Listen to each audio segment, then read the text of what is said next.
kepada Dr. Suryana Dwi Sartika, spesialis penyakit dalam, atas kesempatan dan waktunya dalam menjadi pemateri di Bisik Baper, dan teman-teman yang telah menyempatkan hadir untuk pada Bisik Baper kali ini. Pertama-tama, sebelum melanjutkan ke materi, saya akan membaca CV dari pemateri. Nama, Dr. Suryana Dwi Sartika, spesialis penyakit dalam. Tempat tanggal lahir, Ujung Pandang, 9 November 1989.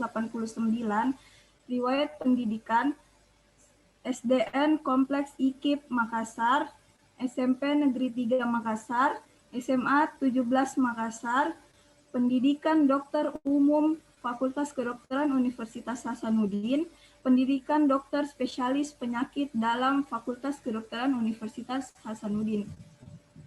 Sekian CV dari Dr. Suryana Dwi Sartika. Selanjutnya saya persilahkan kepada Dr. Suryana Dwi Sartika untuk membawakan materi tentang gastritis. Abe, Dok.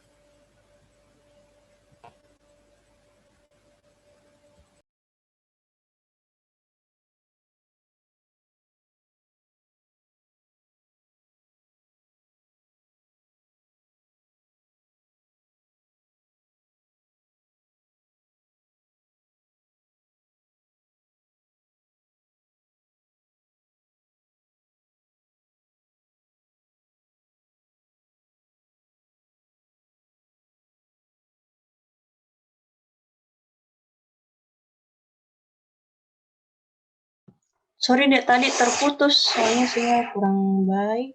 Tadi moderator? Iya, Dok. Abe, Dok.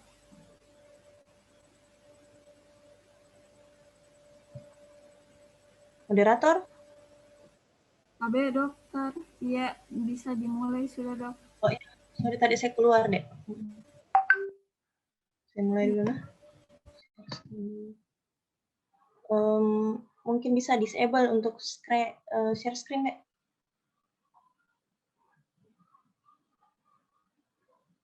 Hostnya.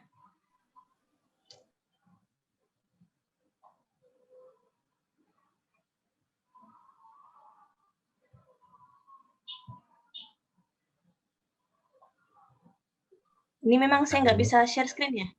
Tapi dok sudah bisa kayaknya. Oh iya.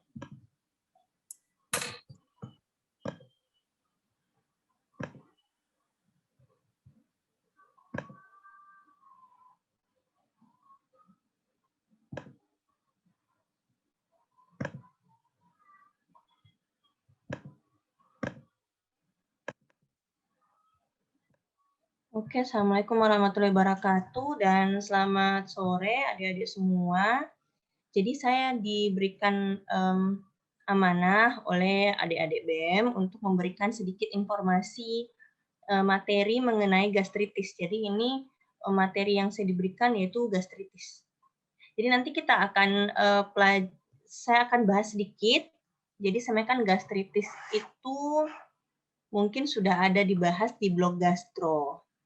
Tapi mungkin saya bisa review sedikit dan mungkin bisa memberikan sedikit secara aplikasi klinis di dunia kerja nanti mengenai gastritis. Ya, nanti saya akan jelaskan sedikit mengenai definisi, diagnosa, dan tata laksana. Nah, gastritis itu adalah proses inflamasi pada mukosa dan submukosa lambung. Tapi harus diketahui bahwa gastritis seperti definisinya, bahwa gastritis itu adalah proses inflamasi pada mukosa dan submukosa lambung, sehingga gastritis itu bukan diagnosa klinis, bukan diagnosa klinis penyakit, melainkan dia hanya merupakan suatu, kalaupun diagnosa dia adalah diagnosa patologis anatomi ataupun diagnosa endoskopi. Jadi dia adalah diagnosa penunjang, diagnosa yang didapatkan melalui pemeriksaan penunjang, tapi tidak bisa didapatkan melalui anamnesis ataupun pemeriksaan fisik. Adapun gastritis yang selama ini selalu dibicarakan oleh orang awam ataupun tenaga kesehatan, itu sebenarnya diagnosa klinisnya kita namakan sebagai dispepsia. Nah, dispepsia sendiri itu adalah kumpulan gejala saluran pencernaan atas meliputi rasa nyeri atau tidak nyaman di daerah gastroduodenum. Jadi daerah gastroduodenum itu yaitu daerah epigastrium atau ulu hati. Ataupun ada rasa terbakar, kemudian penuh, cepat kenyang, mual dan muntah. Jadi dispepsia itu adalah suatu kumpulan gejala. Jadi tidak hanya satu gejala. Adapun dispepsia itu dibagi menjadi dua. Apakah dia bersifat organik ataupun struktural, ataukah dia bersifat dispepsia fungsional ataupun non organik. Nah, apa yang membedakan dispepsia organik ataupun fungsional? Kalau dispepsia organik ada suatu penyebab yang mendasari hal tersebut. Apakah ada ulcus pepticum, jadi apakah ada gangguan pada mukosa atau submukosa lambung, apakah ada GERD, kemudian apakah ada penggunaan alkohol dan obat-obatan yang sebagai salah satu faktor menjadi disfungsi dari pertahanan dari permukaan lambung. Jadi kalau organik struktural itu ada faktor penyebabnya. Nah, sedangkan fungsional itu adalah nyeri atau tidak nyaman pada perut bagian atas yang umumnya adalah kronik dan berulang, tapi tidak ada kelainan pada pemeriksaan fisik dan endoskopi. Jadi kalau secara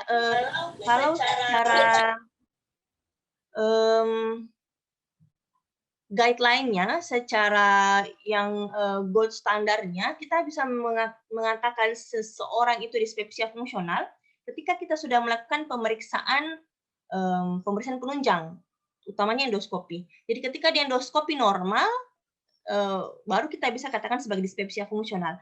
Nah, yang selama ini orang selalu katakan gastritis itu sebenarnya dispepsia fungsional. Ya. Kemudian dispepsia itu etiologinya banyak.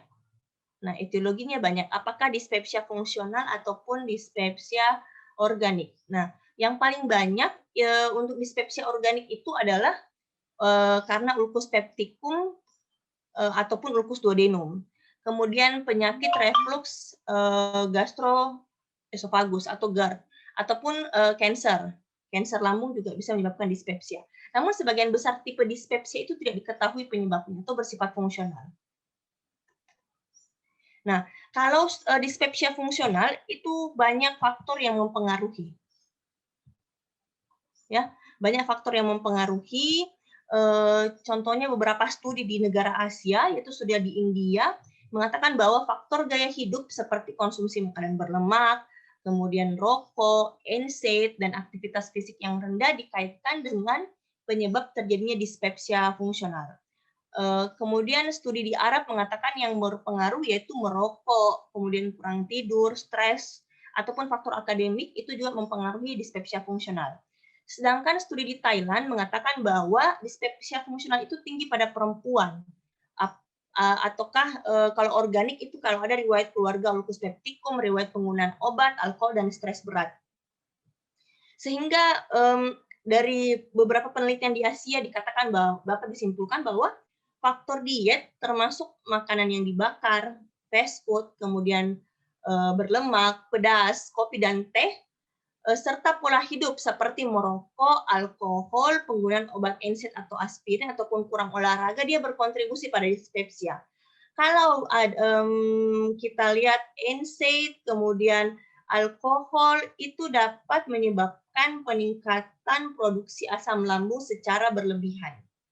Nah, kalau rokok itu dia karena rokok itu merusak barrier dari permukaan lambung, sehingga dia akan iritatif sedikit demi sedikit, kemudian akan menyebabkan peradangan pada lambung. Dikatakan juga bahwa salah satu yang sangat mempengaruhi adalah faktor psikologis, apakah dia gangguan ansietas ataupun depresi. Nah, patofisiologi kalau dispepsia organik kan jelas.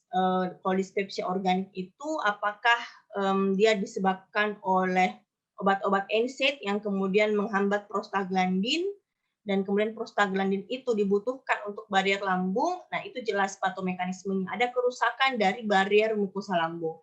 Kalau dispepsia fungsional, itu patofisiologinya dicurigai. Apakah ada hipersensitivitas visceral? Jadi kalau misalnya orang makan, kemudian ataupun orang makan makanan tertentu, dia kemudian saluran cernanya agak sensitif, agak terlalu cepat terstimulasi untuk meningkatkan produksi asam yang berlebihan. Apakah dia terjadi ada disfungsi motilitas lambung? Jadi lambung umumnya itu harusnya dia akan cepat kosong. Ketika kita makan, beberapa jam kemudian dia akan kosong masuk ke duodenum. Namun ketika terjadi disfungsi motilitas lambung, maka makanan itu akan lebih lama berada di dalam lambung, akan menyebabkan perangsang stimulasi asam lambung berlebihan, akan asam keluar lagi lebih banyak, bahkan kemudian dapat menyebabkan suatu reflux asam lambung. Nah, yang ketiga itu faktor psikologis. Ini sangat banyak ditemui di dunia klinik nanti ya. Kalau faktor psikologis itu termasuk gangguan depresi ataupun ansietas, itu sangat mempengaruhi dari kondisi dispepsia fungsional. Dia sangat, jadi ketika kita depresi ataupun ansietas, maka otak akan mengeluarkan beberapa hormon yang kemudian hormon ini akan bersifat merusak pada beberapa organ, termasuk pada lambung. Jadi apakah dia akan hormon ini akan menyebabkan peningkatan produksi asam lambung. Ini yang saya jelaskan adalah secara guideline ya. Karena kalau kita belajar kedokteran, maka setiap diagnosa, setiap definisi ataupun menentukan diagnosa itu harus ada dasar evidence base-nya, harus berdasarkan guideline. Nah, kalau dispepsia itu kita menggunakan kriteria Roma 3. Jadi kriteria Roma 3 itu mendefinisikan. Ini kriteria Roma 3 itu mendefinisikan dispepsia fungsional adalah adanya gejala yang diperkirakan berasal dari saluran cerna atas tanpa adanya penyakit sistemik ataupun metabolik. Nah, kriterianya itu ada ini. Jadi, kalau dispepsia fungsional itu kriteria diagnosisnya harus mencakup. Jadi, klinisnya adalah apakah dia ada rasa penuh setelah makan yang mengganggu, kemudian cepat kenyang, nyeri epigastrium, rasa terbakar di ulu hati, harus ada satu atau lebih dari keempat hal tersebut. Dan kemudian yang kedua adalah tidak ada bukti penyakit struktural dari endoskopi. Nah, harus memenuhi 3 bulan terakhir. Ya, harus memenuhi hal ini sering dirasakan 3 bulan terakhir. Nah, adapun kriteria Roma 3 itu membagi dispepsia fungsional itu menjadi 2. Ada yang dinamakan menjadi postprandial distress syndrome, yaitu dan epigastric pain syndrome. Nanti saya jelaskan di belakang. Jadi ada dispepsia fungsional itu kriteria Roma 3, kriteria diagnosisnya di tabel yang di slide ini, dan kemudian dia dibagi lagi menjadi 2. Apakah dia tipe postprandial ataukah dia tipe EPS atau epigastric pain syndrome. Nah, kalau kriteria dispepsia fungsional tipe nyeri epigastrium atau tipe EPS, itu dia harus mencakup semua kriteria ini. Ya, ataupun dapat memenuhi kriteria tambahan, ya. Jadi ada nyeri cukup salah satu saja, ya. Salah satu kriteria utama dan salah satu kriteria pendukung. Jadi apakah dia ada nyeri di epigastrium, intensitas sedang atau setidaknya sekali seminggu. Nyeri tidak boleh generalisasi ke daerah perut atau dada atau di daerah perut lainnya.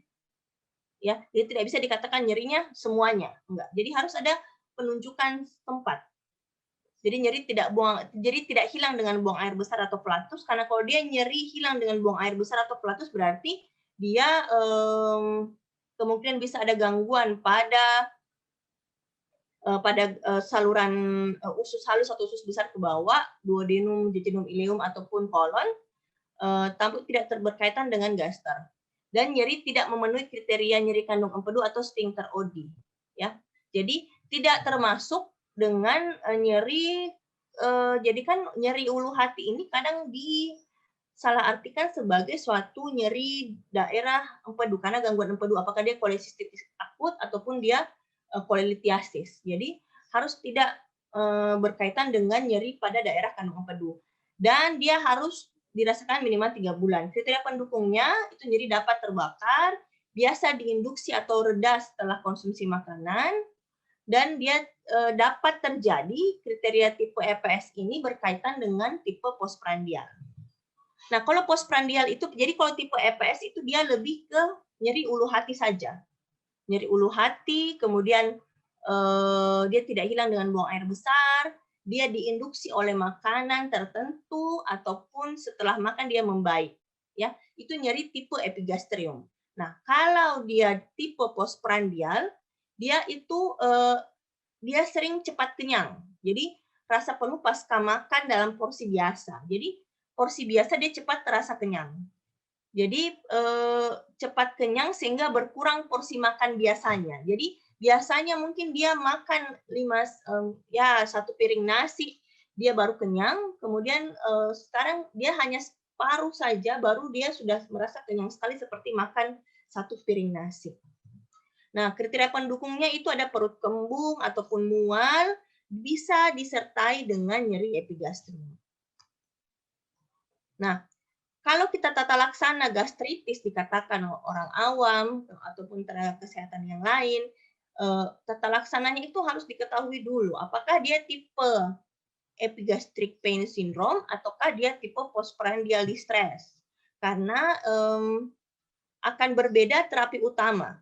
Jadi kalau dia nyeri epigastrium, kita lebih menitik beratkan pada penekan produksi asam lambung. Jadi kalau kita belajar fisiologi, produksi asam itu dia dipengaruhi oleh histamin. Jadi kita berikan H2 blocker, contohnya ranitidin. Kemudian ada juga dipengaruhi oleh proton pump, sehingga diberikan namanya proton pump inhibitor. Contoh obatnya seperti omeprazol, lansoprazol, itu golongan PPI. Nah, kalau yang tipe distress, itu kita memberikan obat prokinetik, yaitu obat yang berfungsi mempercepat pengosongan lambung sehingga tidak terjadi postprandial distress. Jadi obat-obat prokinetik yaitu yang kerjanya itu antagonis dopamin seperti metoclopramid ataupun domperidon. Tapi sebenarnya yang lebih efektif dalam sebagai prokinetik, jadi metoclopramid dan domperidon itu adalah antagonis dopamin, berfungsi juga fungsi utamanya adalah obat anti mual, ya. Tapi yang berfungsi sebagai prokinetik itu lebih banyak perannya diambil oleh metoclopramid dibandingkan domperidon. Adapun terapi-terapi lain yang bisa diberikan yaitu antidepresan. Jadi antidepresan itu bisa membantu dispepsia fungsional yang disebabkan oleh stres atau depresi. Kemudian terapi psikologis, jadi cognitive behavior therapy. Bagaimana kita mengedukasi pasien yang memiliki cemas atau depresi. Kemudian akupuntur dikatakan juga probiotik juga dapat membantu meredakan gejala yang dirasakan pada pasien dispepsia. Nah, ini edukasi yang paling penting. Di mana perlu diketahui bahwa kondisi dispepsia ini sangat dipengaruhi oleh pola makan, kemudian jenis makanan dan minuman yang dikonsumsi, serta tingkat stres dan cemas. Jadi, obat-obat yang diberikan itu hanya membantu meredakan keluhan pada saat itu, namun tidak mengobati sepenuhnya. Jadi yang paling penting adalah kita tidak bisa kemudian menambal ban terus-menerus, tapi kita tidak mencari bocornya di mana, titik yang menyebabkan kerusakan itu di mana. Jadi kita tidak bisa memberikan obat terus-menerus kepada pasien, kita berikan PPI, kita berikan H2RA, kemudian kita berikan antagonis dopamin, tapi kita tidak mengelaborasi secara menyeluruh apa penyebab pasien ini mengalami dispepsia fungsional utamanya, ya. Nah, sehingga kita harus tahu apa makanan pemicunya. Jadi apakah yang seperti tadi makanan berlemak, alkohol, teh, kopi, kemudian makanan pedas. Kita harus lihat di mana makanan-makanan ini yang kemudian menyebabkan keluhannya. Kemudian mengurangi stres atau kecemasan. Ini yang paling penting karena sebagian besar gangguan ansietas itu selalu diikuti dengan dispepsia fungsional. Kemudian kita memulai pola makan yang teratur, tapi porsi lebih sedikit. Jadi frekuensinya sering tapi porsi sedikit. Jadi ini khususnya kita harus edukasi pada pasien dengan dispepsia fungsional tipe postprandial distress. Jadi misalnya kita edukasi pasien makan itu mungkin 5 atau 6 sendok, nanti 3-4 jam kemudian makan lagi. Tapi harus diketahui bahwa habis makan jangan langsung berbaring. Jadi paling cepat itu 1 jam setelah makan baru boleh berbaring, karena untuk menghindari reflux dari makanan ataupun asam lambung ke tenggorokan. Nah, kalau dia GERD, ini GERD sebenarnya kan dia masuk ke dispepsia organik, tapi banyak sekali kasus GERD yang kita temukan kalau di dunia klinik. Jadi kalau terapi GERD itu kita harus mengurangi jumlah asam, terapinya itu tujuannya adalah mengurangi jumlah asam lambung yang memasuki esofagus distal dengan cara menetralkan asam lambung, mengurangi produksi dan meningkatkan pengosongan lambung ke duodenum, serta menghilangkan ketidaknyamanan akibat rasa terbakar. Jadi kalau kita lihat terapi GERD polanya adalah sebenarnya kita menggunakan obat-obat yang menekan produksi asam lambung dan menetralkan asam lambung, serta menggunakan obat yang meningkatkan pengosongan lambung ke duodenum. Jadi obatnya itu H2 blocker ataupun PPI. Dapat juga kalau itu H2 blocker dan PPI itu untuk menekan atau mengurangi jumlah produksi asam lambung dan mengurangi produksinya ya. Nah, kalau menetralkan kita bisa pakai golongan antasida, sukralfat, itu bisa. Nah, kalau GERD juga sama. Kalau kita mengedukasi pasien untuk mengurangi makanan atau minuman pemicu gejala dispepsia atau gejala GERD seperti yang tadi pedas, berlemak, asam, kopi, dan alkohol, makan porsi sedikit tapi frekuensi lebih sering, tidak langsung berbaring setelah makan. Ini juga bisa dicoba elevasi tubuh bagian atas saat tidur. Jadi kita pada pasien GERD itu keluhannya itu selalu muncul pada saat tidur. Jadi selalu tidak nyamannya pada saat tidur karena irama sirkadian tubuh itu, maka peak dari produksi asam lambung itu akan tinggi pada saat tengah malam. Jadi agar asam lambung tidak reflux ke esofagus bagian distal, maka kita menyarankan supaya pasien itu menggunakan bantal yang agak tinggi.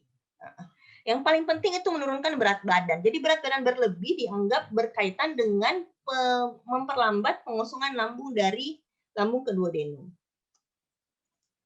Nah, dispepsia itu umumnya fungsional. Dispepsia fungsional itu umumnya itu pasti akan sesuatu yang sudah lama terjadi dan sering kambuh.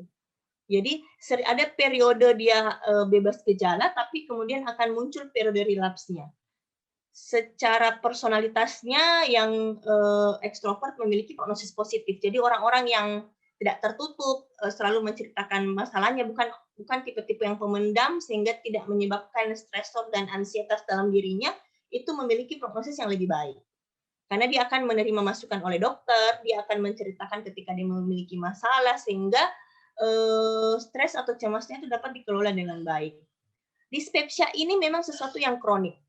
Dia mampu mempengaruhi kualitas hidup, namun tidak menurunkan angka harapan hidup. Jadi dispepsia ini utamanya fungsional, itu bukan hal yang membahayakan, bukan hal yang mengancam nyawa, bukan hal yang kemudian menurunkan angka harapan hidup, tapi ini sesuatu yang dapat mempengaruhi kualitas hidup pasien.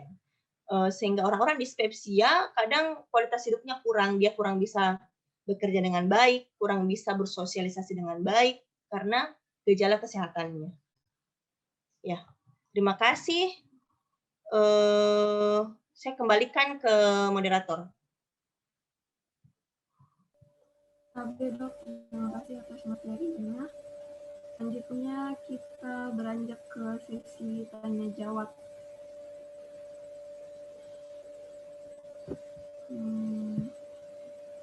Untuk teman-teman yang ingin bertanya silahkan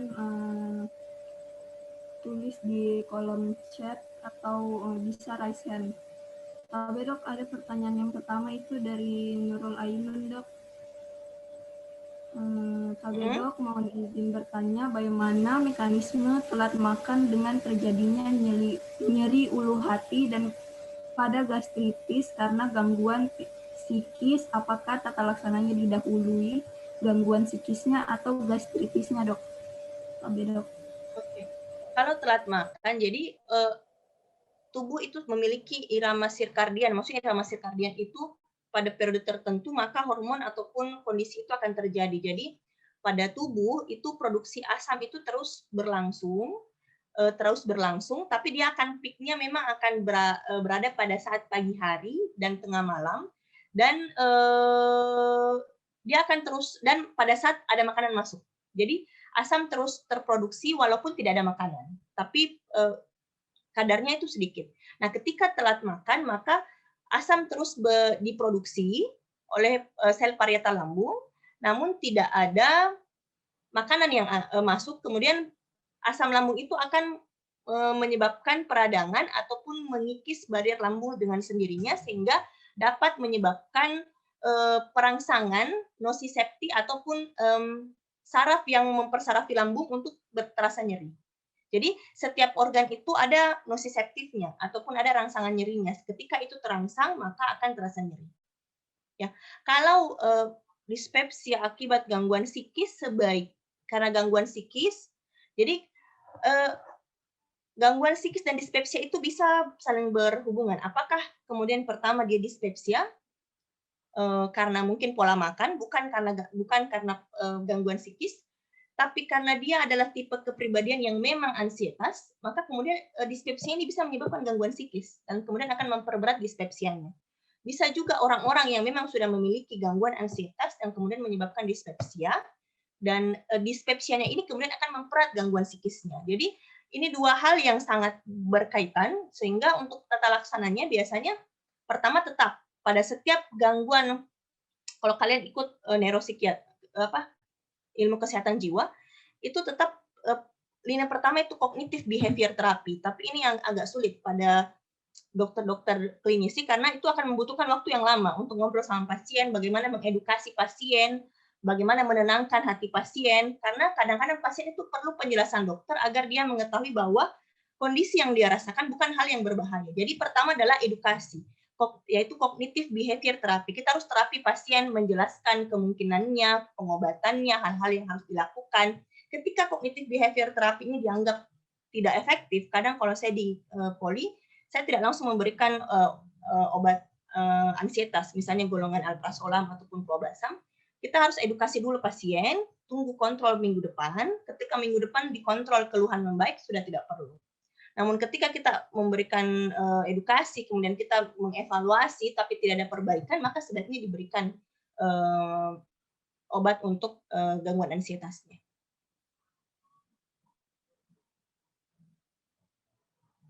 Terima kasih gitu, dok. Dek. Untuk selanjutnya, pertanyaan selanjutnya dok dari Navia. Apakah ada aturan khusus konsumsi obat bagi penderita dispepsia disertai kondisi anemia, dok? Ya, jadi obat untuk dispepsia, untuk kondisi anemia itu tidak ada aturan tertentu, tapi perlu diketahui bahwa konsumsi obat-obat dispepsia seperti PPI dan H2RA itu tidak direkomendasikan untuk pemakaian jangka panjang. Jadi kalau dia kalau kita katakan dia adalah dispepsia, kita biasanya trial obat seminggu dulu. Trial obat seminggu dulu, ketika dia membaik berarti memang dia adalah dispepsia fungsional. Nah, selanjutnya adalah diedukasi pasien bahwa obat dikonsumsi hanya jika ada keluhan. Adapun untuk menghindari supaya dia tidak relapse, supaya periode asimptomatiknya lebih lama, maka harus diedukasi. Ya tadi itu seperti mengelola tingkat stres cemasnya, pola makannya, kemudian menghindari makanan pencetusnya. Jadi obat-obat PPI H2RA dikonsumsi hanya jika ada keluhan. Adapun penggunaan obat-obat itu tidak boleh jangka panjang, kecuali pada ulcus pepticum, maka obat PPI itu bisa diberikan sampai 4 minggu, ataupun kondisi infeksi H. pylori. Namun kalau kondisi anemia tidak ada kaitannya. Yang penting itu maksimal 4 minggu. Maksimal 4 minggu kita bisa hingga 8 minggu pada pasien ulcus pepticum yang yang dibuktikan dari endoskopi dan klinis. Nah, kalau tidak ada klinisnya itu kalau ulcus pepticum itu dia pasti dia BAB-nya warna hitam ataupun muntahnya warna hitam. Itu adalah perdarahan gastrointestin, perdarahan saluran cerna bagian atas. Nah, kalau dia ada itu, walaupun misalnya nanti tidak ada endoskopi, kan kalau kalian tugas di daerah nanti tidak ada endoskopi, kalau dia sudah kalian bisa pastikan ada BAB hitam kopi ya, bukan coklat, ataupun muntah hitam, maka dapat dipastikan kemungkinan ada perdarahan saluran cerna bagian atas. Maka bisa kalian berikan PPI ataupun direkomendasikan PPI selama 4 minggu sampai 8 minggu. Selain tidak ada gejala itu, sebaiknya jangan dikonsumsi jangka panjang, kecuali infeksi H. pylori, yang itu dibuktikan dari pemeriksaan endoskopi. Tapi tidak ada kaitannya dengan anemia. Boleh.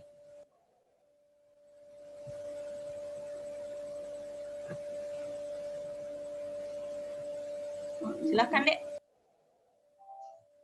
Ya, Dok, untuk Navia, apakah sudah jelas pertanyaannya?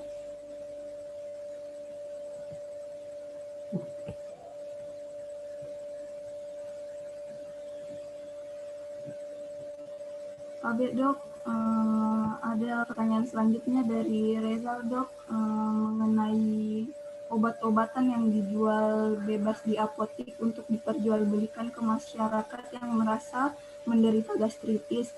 Apakah nantinya ada efek samping yang ditimbulkan dari penggunaan obat atau tanpa adanya aturan minum dapat mengakibatkan resisten obat, Dok? Oke, Dok. Oke, kalau untuk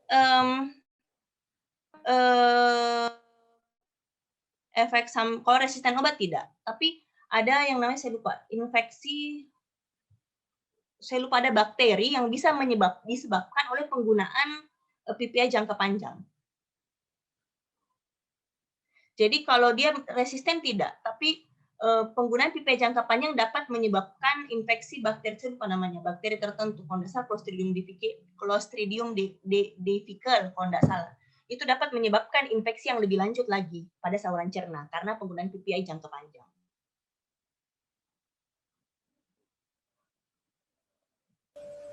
Ya, Dok, terima kasih. Masih ada lagi pertanyaan, Dok, dari Aulia. Pertanyaannya yaitu bagaimana perbedaan penggunaan PPI dengan H2RA dalam pasien gastritis? Pertanyaan selanjutnya yaitu sampai kapan pengobatan gastritis dilakukan, Dok? Dok. Oke, PPI dan H2RA itu dua-duanya fungsinya untuk menekan produksi asam lambung yang berlebihan. Sehingga penggunaannya itu kalau dia dispepsia fungsional, salah satunya bisa digunakan. Tergantung pada ketersediaan obat. Kalau pada pasien dengan infeksi H. pylori ataupun GERD, itu selalu direkomendasikan penggunaan PPI. Sebenarnya efektivitas PPI itu jauh lebih tinggi dibandingkan H2RA. Ya. Kalau dikatakan sampai kapan pengobatan gastritis dilakukan, tergantung apakah dia dispepsia fungsional ataupun dispepsia organik. Kalau dispepsia organik, tergantung lagi dia tipe apa, yang tadi saya jelaskan. Kalau dia ulcus pepticum, itu penggunaan PPI itu 4-8 minggu. Kalau endoskopi kemudian ada H. pylori, itu juga digunakan PPI 4-8 minggu. Kalau cuma dispepsia fungsional, tetap yang pertama adalah edukasi. Penggunaan PPI dapat digunakan dulu untuk 1 minggu, sampai 2 minggu. Selanjutnya adalah digunakan jika ada keluhan saja. Jadi kalau gastritis kita selalu jangan di kepalanya gastritis itu suatu diagnosa, bukan. Gastritis itu suatu kondisi inflamasi yang harus dibuktikan dengan bukan diagnosa klinis. Jadi dia dapat dikatakan gastritis kalau sudah endoskopi.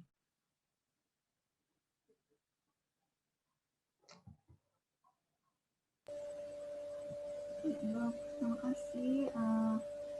Dok, masih ada pertanyaan selanjutnya dari Fitra, Dok. Seperti biasanya pada obat MA dianjurkan untuk dikonsumsi 30 menit sebelum atau sesudah makan, Dok. Apakah dapat dikonsumsi lebih cepat dari 30 menit tersebut, Dok? Ya, memang secara fisiologis kan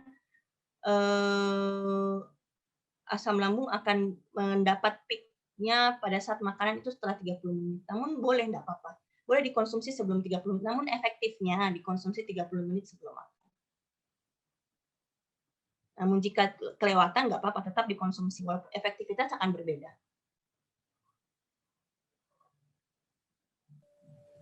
Ya, Dok, terima kasih. Mungkin tadi itu pertanyaan terakhir dari peserta.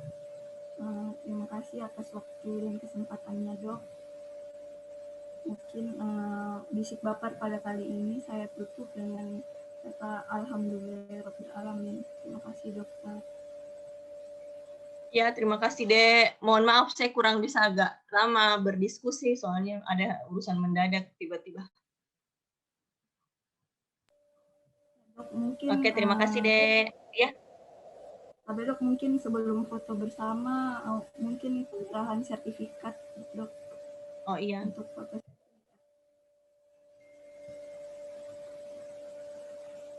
Pak untuk teman-teman bisa di-share screen sertifikatnya.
Untuk teman-teman Infokom bisa di screenshot.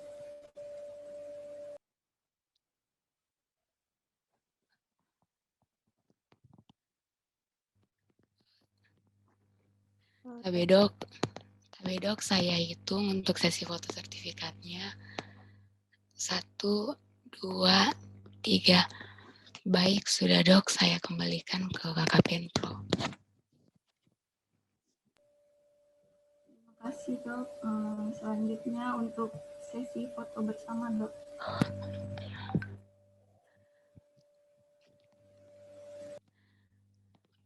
Baik, teman-teman yang belum menyalakan kameranya, mungkin bisa dinyalakan dulu, karena kita akan mulai sesi foto bersama. Sekali lagi, teman-teman yang belum menyalakan kameranya dan tidak berhalangan, mungkin boleh dinyalakan dulu, karena kita akan mulai foto bersama. Baik dok dan teman-teman, saya screenshot mulai dari slide pertama, 1, 2, 3, slide kedua, 1, 2, 3. Baik, sudah selesai, saya kembalikan ke KKPN Pro TBK. Baik dok, terima kasih atas waktu dan kesempatannya. Saya tutup acaranya ini. Wabillahi taufiq wal hidayah. Wassalamualaikum warahmatullahi wabarakatuh. Terima kasih teman-teman.